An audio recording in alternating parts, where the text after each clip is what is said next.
Bu, aku sekarang masih kecil ya, Bu.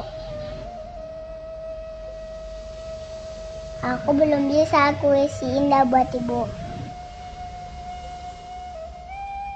Tapi aku tahu siapa yang satu-satunya yang aku sayang. Ya Ibu lah. Nanti kalau aku udah besar,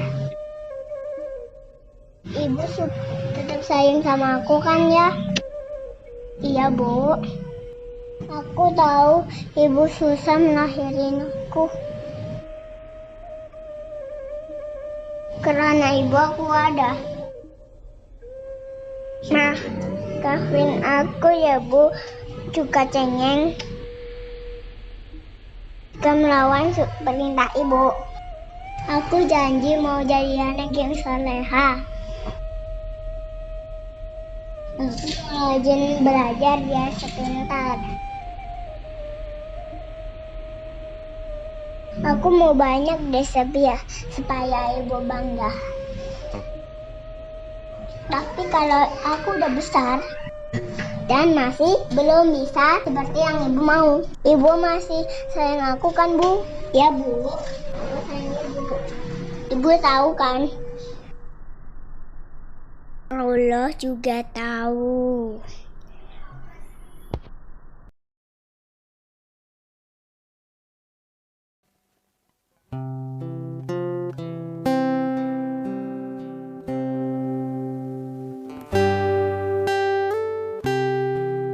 Ada anak kecil yang dari lahir sudah cacat. Salah satu daun telinganya terlihat kecil sebelah. Tapi kedua orang tua anak itu selalu memberi semangat kepada anaknya. Terlebih lagi si ibu dari si anak. Dia ingin menyekolahkan anaknya setinggi mungkin.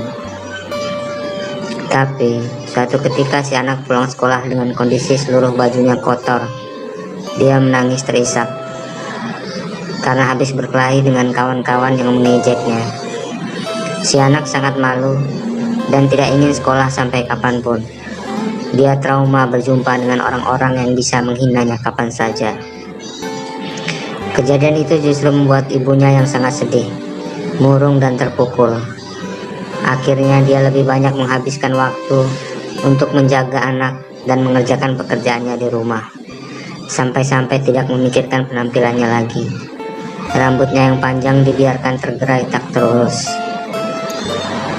Beberapa bulan kemudian, betapa bahagianya si anak.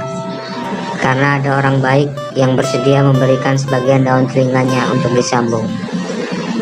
Operasi pun berjalan sukses, dan si anak tidak dapat menahan gejolak kebahagiaannya.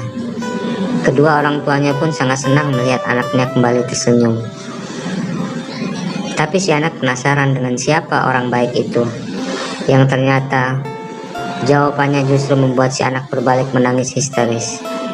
Dia adalah ibunya sendiri, dan karena itulah si ibu membiarkan rambut panjangnya tergerai beberapa bulan ini untuk menutupi daun telinganya yang sudah tak normal lagi. Kisah ini mungkin bukan kisah sebenarnya, tapi dalam kenyataannya ibu justru rela berkorban lebih dari itu. Jangankan hanya daun telinga, nyawa pun rela dia berikan demi anaknya.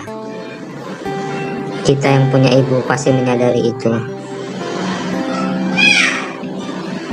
Ada lagi satu kisah yang terjadi di zaman Rasul dulu.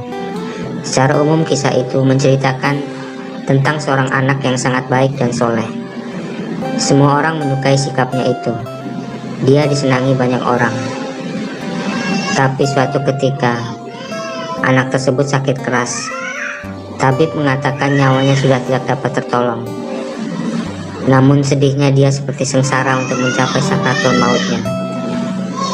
Dan entah karena apa, hingga Nabi mengetahui hal itu dan menjumpai ibu si anak. Ternyata si ibu merasa sakit hati pada si anak dan belum termaafkan. Lantas setelah melihat kondisi anaknya yang sedemikian sedih sekarang ini, barulah dengan berderai air mata si ibu memaafkan. Si anak pun bisa meninggal dengan tenang. Kisah ini memberi pesan untuk jangan pernah menyakiti hati ibu. sedangkan berucap kasar sedikit saja kita dilarang. Sebegitu mulianya beliau ditempatkan di muka bumi ini karena kodrat dan pengorbanannya. Salah juga jika sebagai anak kita melakukan sesuatu tanpa ridho orang tua. Sama saja kita berharap tidak mendapat berkah dari apa yang dilakukan. Lantas, gunanya apa jika kita melakukan sesuatu yang tidak diberkahi? Sayangilah ibu. Pada akhirnya kisah ini hanya sebagian kecil dari banyaknya kisah-kisah menginspirasi. Semua tentang bagaimana Anda bangun di pagi hari dan menerima hal yang terjadi. Selalu sayangi semua orang, apalagi orang yang memperdulikan kita. Tak ada gunanya untuk berpikir negatif, meskipun kita adalah manusia paling berdosa. Meskipun bukan orang yang religius, Allah Maha Penyayang. Kita harus mampu mengandalkan diri untuk menerima apa yang terjadi dan berusaha melaluinya.